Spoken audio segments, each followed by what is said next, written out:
It's never too early to start collecting customer feedback, and you should never stop. And it really starts at the top. So if your executive team is not taking the time to talk to your happy customers, your passive customers, and your unhappy customers, they're really missing out on different voices of your product. Hello and welcome to a new episode of Engati CX. I'm your host Vineet, and we're really glad to have all of you join us today. On this show, we talk to CX and technology experts from around the world. We explore, uncover, and share fresh insights on creating experiences that your customers will remember and look forward to. Engati is the world's leading multilingual no-code digital CX platform available across 14 channels with 44,000 solutions created across 186 countries, every domain and use case. Engati has been recognized as a top platform by Inc. magazine, Tech World, CIO, and many others. We run the Engati blog, video channel, and the Engati CX podcast, receiving upwards of 400,000 visitors annually. And now for our guest. Emilia D'anzica is the founder, CEO, customer success consulting at Growth Molecules. She helps companies build scalable customer success and customer marketing programs, and individuals grow their careers. Emilia is one of the world's leading customer success thought leaders and coaches. From a strategic perspective, Emilia adds value to customer success from building to getting them to well established and ensuring they maximize revenue and growth. Welcome to the show, Emilia. It's Thank you great. for having me, Vineet. Yeah. So, folks, before we dive into our interview, don't forget to subscribe to Engati and tap the bell icon to get access to exclusive content from thought leaders across the globe. Now, so getting back to the interview, our first question: what is customer advocacy, and how can it be used to drive exponential growth? Customer advocacy, I believe, is a marketer's best friend because you're leveraging the voice of the customer to sell your product when you're not in the room. So that means on social media, when someone connects with you on LinkedIn and asks you for a back channel reference for your product. And then of course, all of the online reviews, like the case studies, the reviews on websites like G2, that is customer advocacy. Okay, that's really nice. And getting to my next question, how can like businesses transform loyal customers into advocates?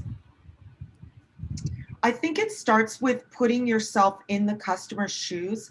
Often, product managers, customer success managers, engineers have leveraged a platform or gone through the process so many times, they forget to take a step back and look at the bigger picture of what is the whole customer journey from the moment a customer realizes they have a pain point through to when they become an advocate of your product or they churn. And so that's one of the ways you really want to start. And that's journey mapping, understanding what does the customer go through. So you really want to do that first. And then you want to do things like interview your customers. That yes, the NPS scores will work, but they're not enough. You need to actually talk to your customers.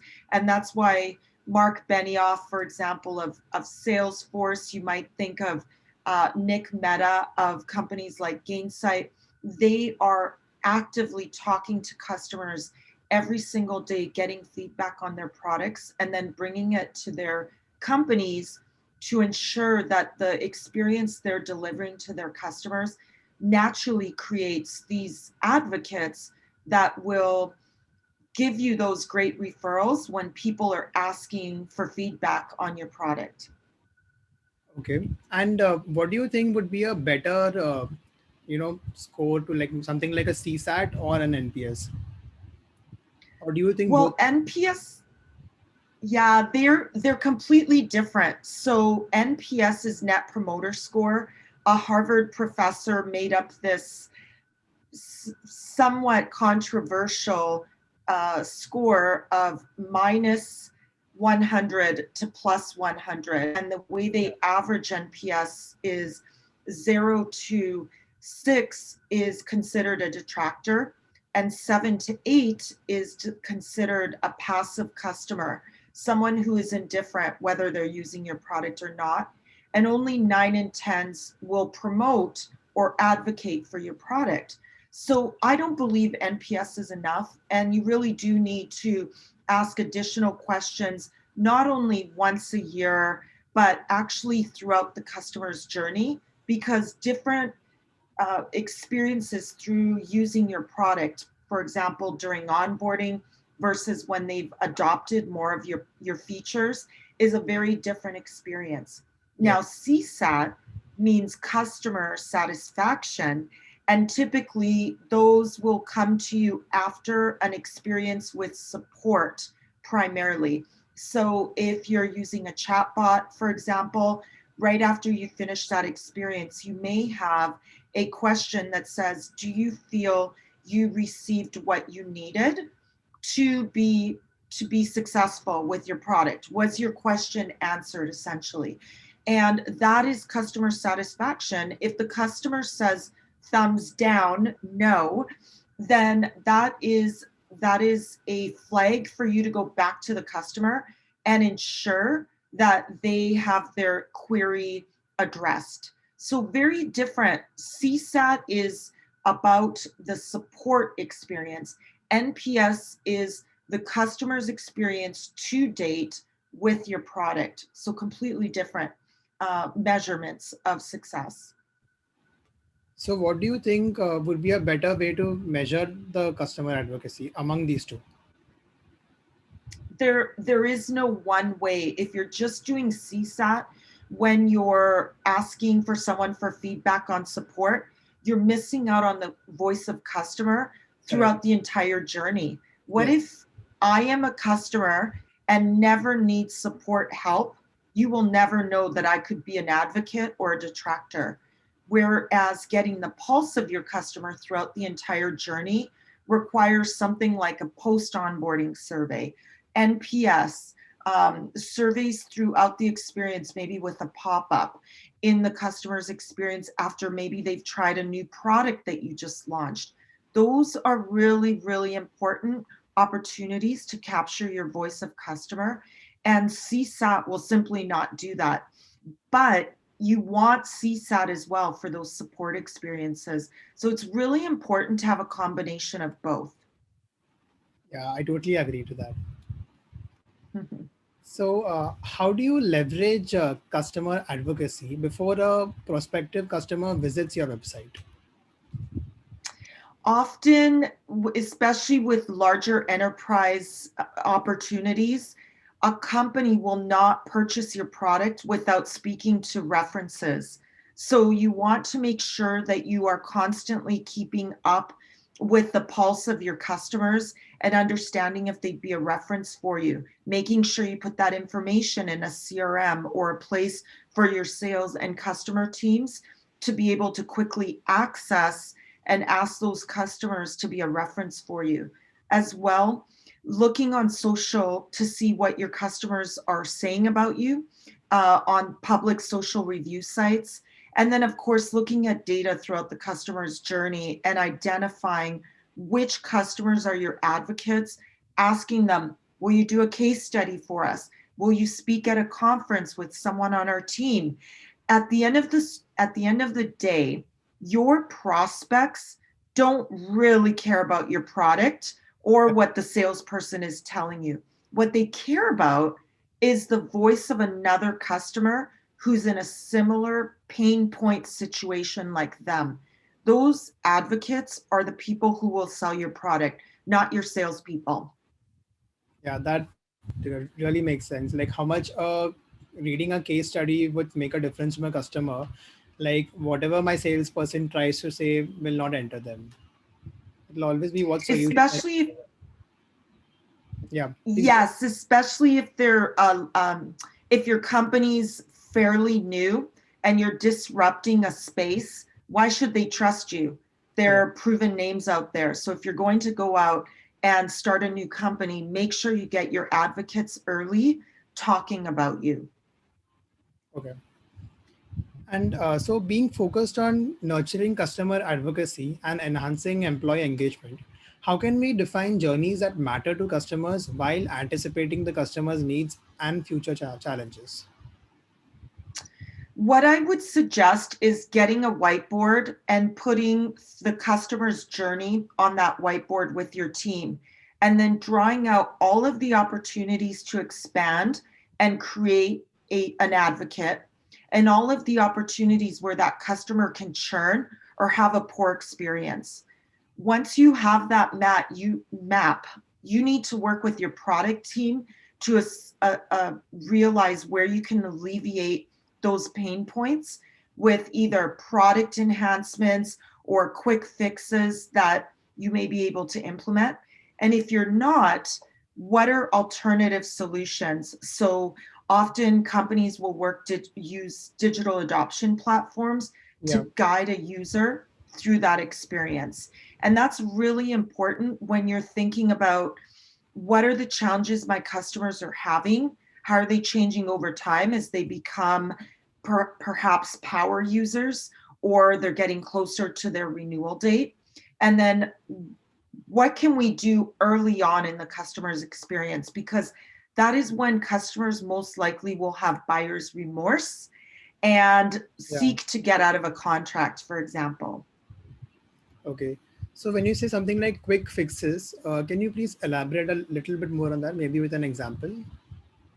Sure. So if you're able to see, there's so many platforms out there today where your customer is abandoning an experience, go out and survey them, call them, ask them why they didn't complete the buying journey, or they didn't complete the action of onboarding, or maybe using a particular feature in your platform. Once you've learned that, being able to share that with your product team and seeing if they're able to change that one experience in the customer's journey to improve it, working with them and getting aligned and understanding why they built the product that way, and getting that customer's feedback in will help your product team start visualizing and brainstorming on what can we do. Maybe it's highlighting that field, or maybe it's putting an additional bubble that explains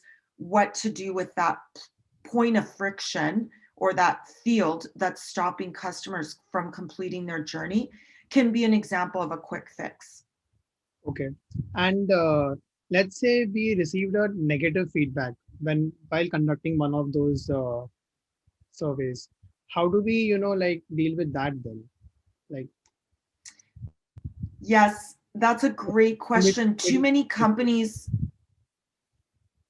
That like Sorry, go ahead. because that can be pretty tricky, right? Like if to solve. Yes, and I do think that companies who just survey customers for the sake of surveying without doing anything with your negative feedback are wasting the customer's time, and you're wasting the person's time who put that program together to survey customers. So I believe that customer feedback is iterative. You need to consistently keep taking it and having a strategy for how to deal with it.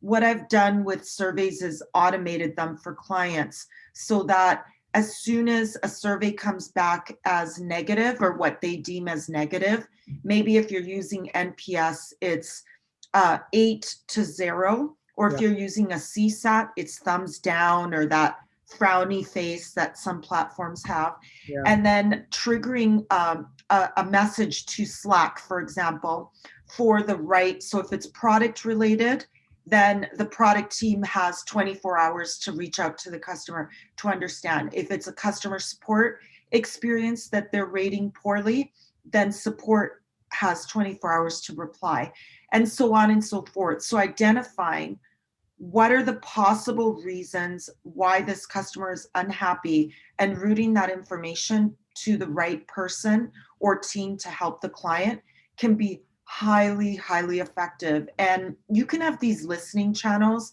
with Twitter, all sorts of social media that can feed into channels and direct them to the right places to handle that voice of customer. I think it's really important to show your customers, even if you can't resolve the issue, to let them know that you're listening and that you are doing something about it.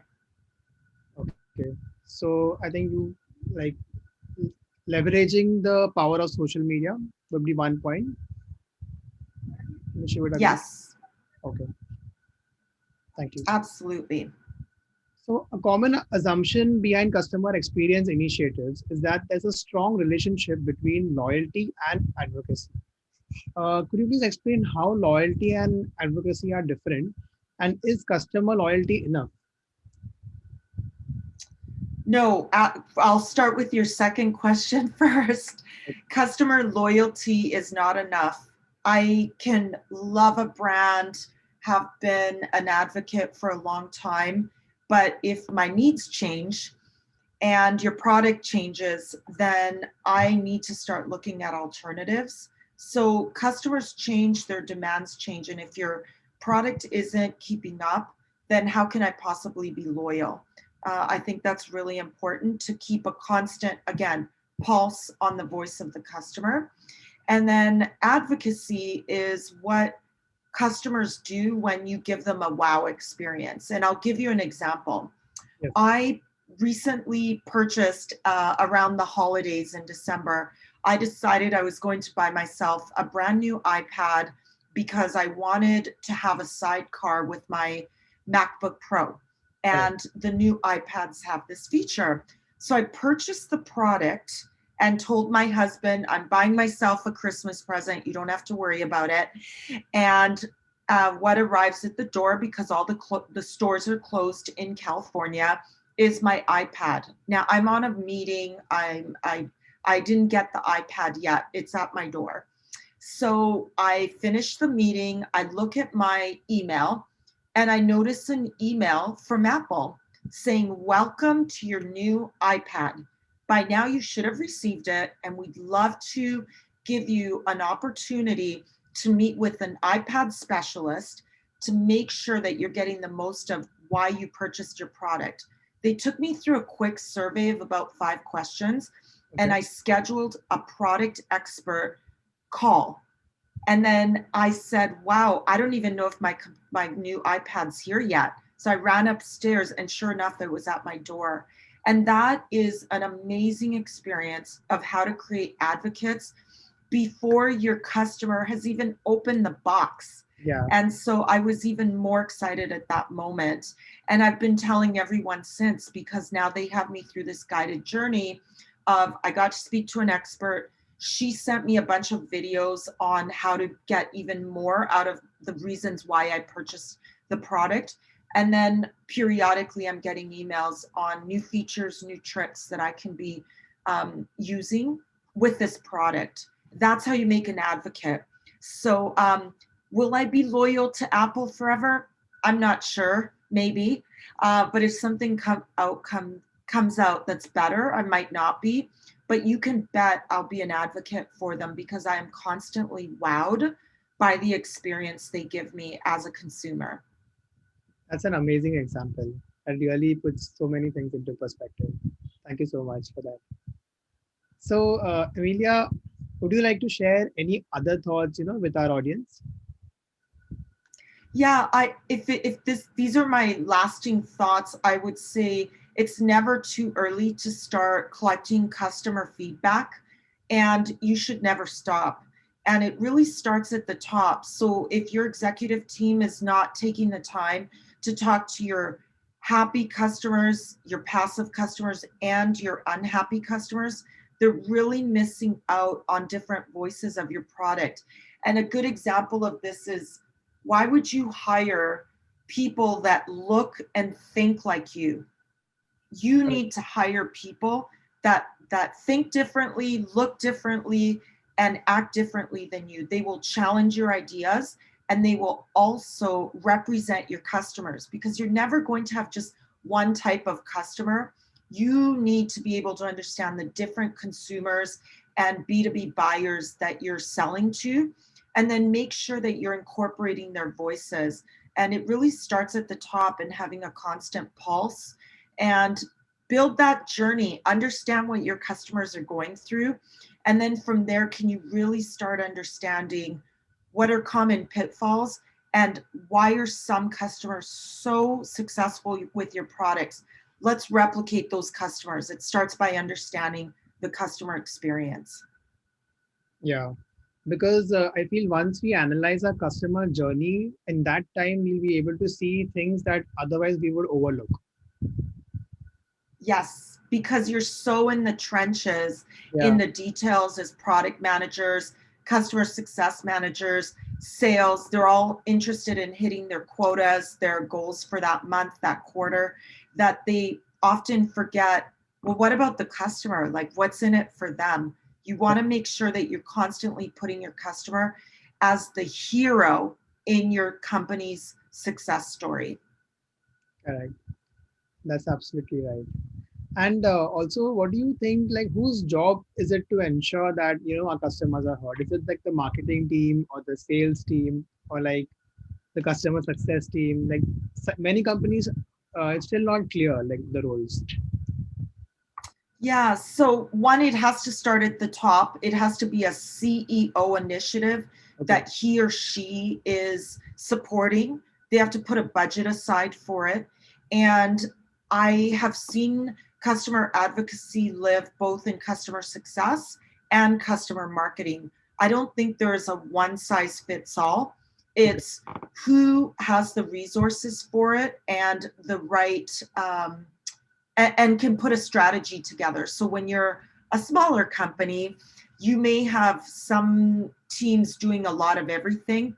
yeah, Figure out who has the most bandwidth to start at least putting together a framework for customer advocacy. And then as your company grows and you have more budget, then you'll want to designate someone who makes customer advocacy uh, a, a role in your company, and whether it lives in success or marketing, it doesn't matter, because at the end of the day, marketing and customer success need to work together. um, it has been proven that customers will spend 33% more with your company than a prospect. So why are you not investing in your customers and getting their voices out there? They're the most they will be your most loyal if they're happy, and they will be advocating for you. okay. That's very nice. Thank you so much, Amelia, for giving us your time. Your insights were really valuable, and I know our audience is really going to enjoy this interview. My pleasure, Vineet. Thanks for having me. Yeah, so we'll be back with a new episode and a brand new expert. So stay tuned, and we'll see you around for the next one.